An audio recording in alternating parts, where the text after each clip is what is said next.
ஒரு தேவ மனுஷன் தேவன் தர்ற வார்த்தை கொடுக்கும். நீங்களும் எப்போது வார்த்தையிலே உங்களை பழக்குவிக்கணும். You train your spirit through the word. உங்கள் வார்த்தையில் எவ்வளவு உங்கள் ஆவியை பழக்கி வைக்கிறீங்களோ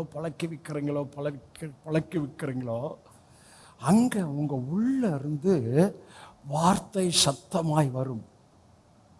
அது உங்கள் சத்தம் அல்ல, ஆவியான உங்கள் உள்ளிருந்து துணிக்க பண்ணுகிற சத்தம். ஆமென். அதனால் எல்லாமே உள்ளே இருந்து தான்.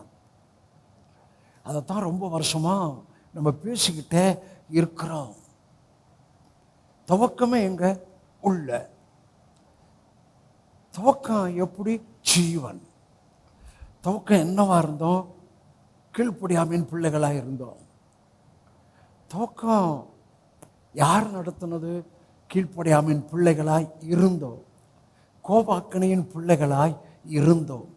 நமது மாம்சமும் மனசும் விரும்பினதை செய்தோம். ஆனால் ஒரு துவக்கம் வந்துச்சு பாருங்க. இப்போ சொன்னது பாருங்க, அது எல்லாம் அப்படியே மாறிடுச்சு.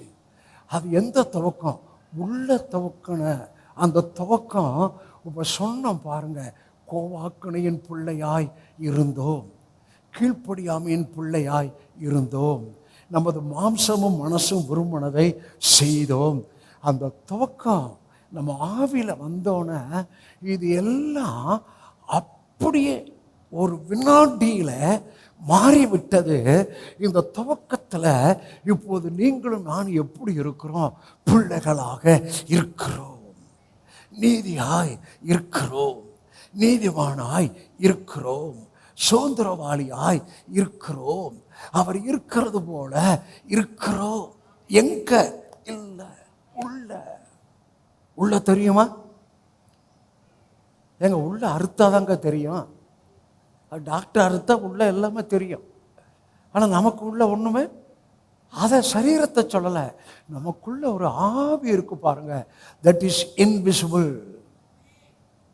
டாடி யாரு? இன்விசிபிள். இந்த பிரபஞ்சம் காணக்கூடியது.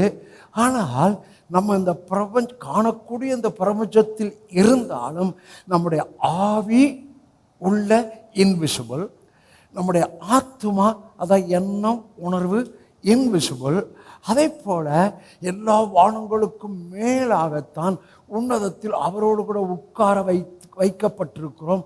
அதுவுமே இன்விசிபிள் அல்லது காணக்கூடாத ஆவியின் மண்டலம். நம்ம தொடர்புலாம் உள்ள இருக்கிற ஆவியிலிருந்து ஆவியா இருக்கிற டாடியோட ஆவியில தொடர்பு கொள்ளுதல்.